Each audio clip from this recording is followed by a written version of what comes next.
You guys asked about 6,000 guesses on who it would be. It is Hugh Frankincense Jackman.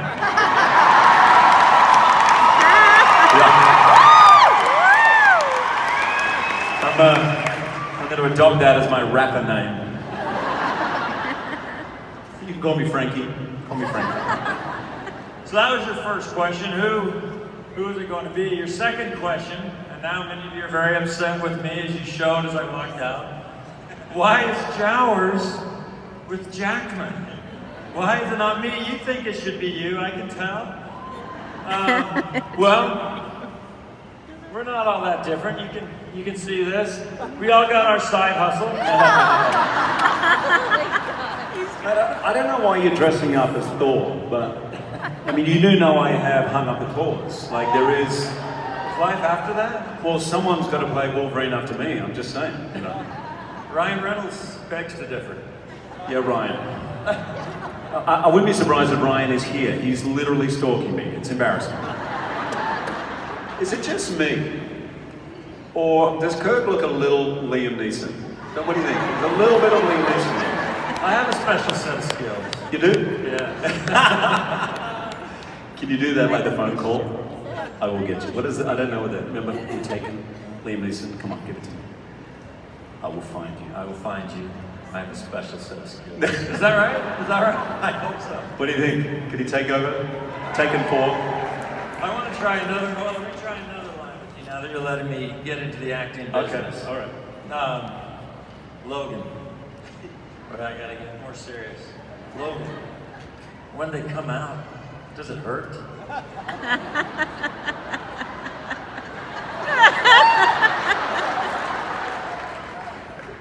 Sorry, before I give my dialogue, keep rolling camera. It's actually Rogue who says the line. She's like a 12-year-old girl. I need you to get into the character. Yep. Logan! When they come out, does it hurt? Every time.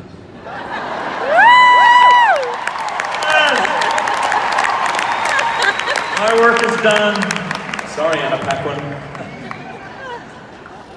All right. Well, welcome to the dōTERRA convention. 34,000 of your biggest fans. Thank you. Hey. It's great to be here. Honestly, it is great to be here. My wife is a massive dōTERRA. I'm not just saying that, by the way. Massive dōTERRA fan. So, I'm sure under your chairs or desks, wherever you're sitting, there was some kind of bag, goodie bag, sampling. I had about 12 ninjas go around and steal every one. So I'm sorry about that. But if you ever feel like upping your sales anywhere, literally just call my wife. That's all you need to do.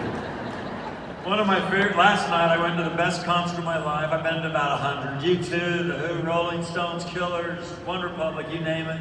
The best one I've ever been to was with like 5 people last night when he sang these songs and played around a little bit. But my favorite part was probably after Emily and I had a chance to talk together. He looked genuinely panicked for just a second. You haven't seen this, except maybe in The Prestige. This look, and he looked at his colleague, his assistant, and he said, "Where's my breathe? I need my breathe tonight." Gotta have the breathe. I was using it this morning.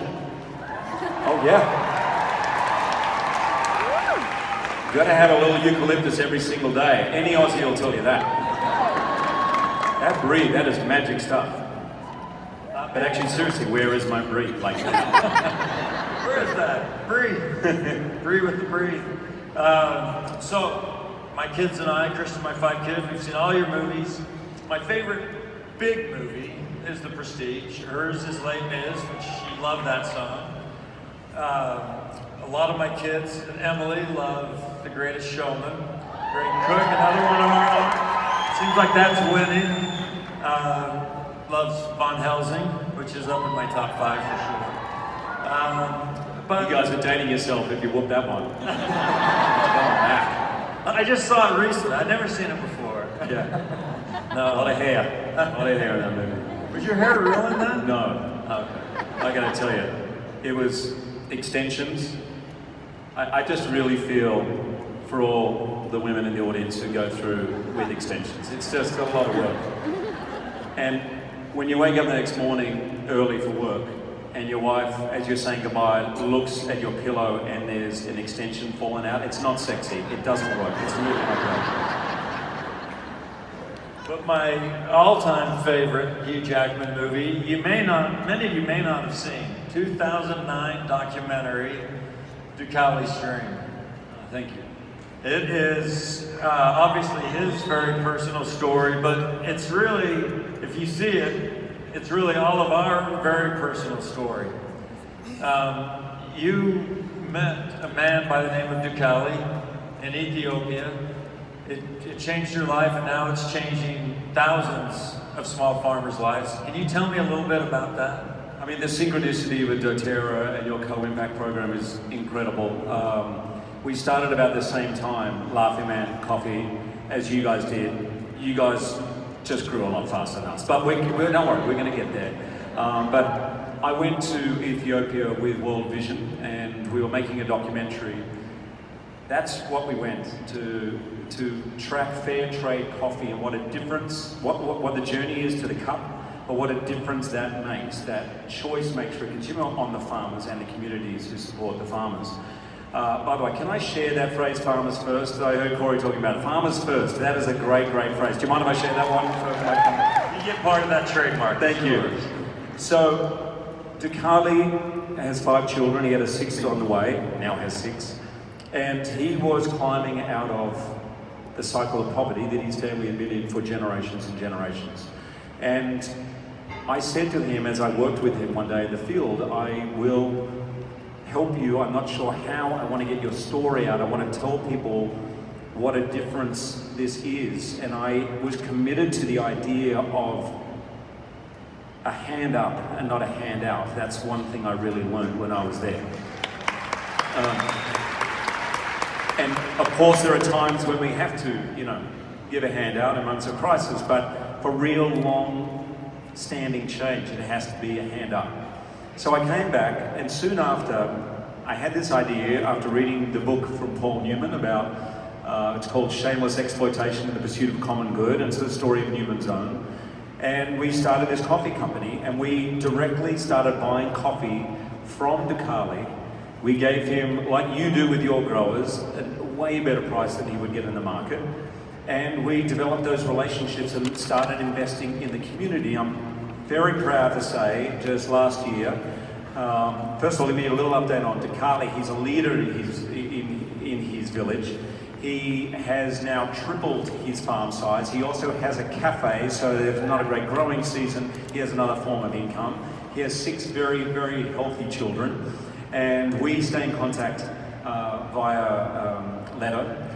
His wife sent us a video just recently, and we put 100 kids through college. We fixed 40 homes, and we're helping out the communities, the schools, and everything. So thanks. But it's exactly what you guys are doing. And many of you have seen it in the field when you go and you work with the farmers and you see the impact that the direct trade has, the fairly traded ideal has, and how you change people's lives. You see tears streaming down their face, and it's just so exciting. And I firmly believe, my father taught me, he was an accountant his whole life for Pricewaterhouse. He said, when business is good, it is good for everyone. So if it's not good for everyone, that is not a good business. And so I think that's what you're doing at dōTERRA, I believe, and what we're doing at Laughing Man. I want to jump quickly to your father. I read one interview with you where you said he is your rock. So 2-part question. One, what is, and maybe you just told me actually, what is the one lesson you learned from him? But beyond the business lesson, what's the one lesson you learned from him?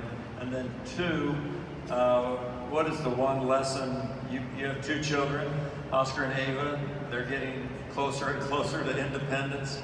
How would you like them to answer that question? They think they're independent, by the way. My 13-year-old girl's like, I'm independent. Like, thanks for asking me that question. My father is an amazing man. My parents split up when I was younger, so my father brought up 5 of us. He worked, never missed a day of work in his life. I never once heard him say a bad word about anybody else.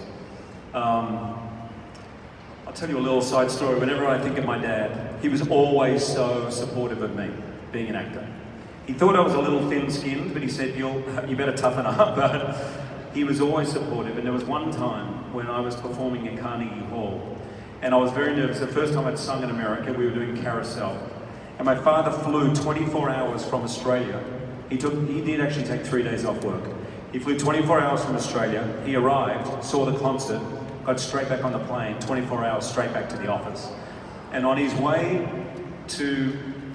from the airport, I told him, by the way, he's an accountant, so he needed to know everything, you know, itineraries, dress code, seating, hotels, you name it, everything. And I said, Dad, I've got it all sorted, it's black tie, I'll call you when you land. So when he landed, I just found out that it wasn't black tie. It was actually business casual. Now, Dad was there for 12 hours, right, from Australia, so I think he's probably wearing flip-flops and shorts and, you know, a boat, you know, black tie in one hand. And I rang him and I said, Dad, you've got to get a suit or something else. It's not black tie. He said, don't worry, I've got it covered. And I said, okay. He said, but do me a favor. It would mean a lot to me if I could pick you up at the hotel and walk you to the stage door at Carnegie Hall. I was quite touched by that. I said, of course, meet me at 6:15 and we'll walk over together. So 6:15 on the dot, he's an accountant, knock on the door and I open up and my father was standing in the hall in full black tie, right? And I'm like, Dad, it's not black tie. Seriously, no one is wearing black tie. Nobody, I mean, except for the choir, everyone's gonna think you're a baritone, Dad, please don't. And he looked me in the eye and he said, my son is singing at Carnegie Hall. It is black tie for me.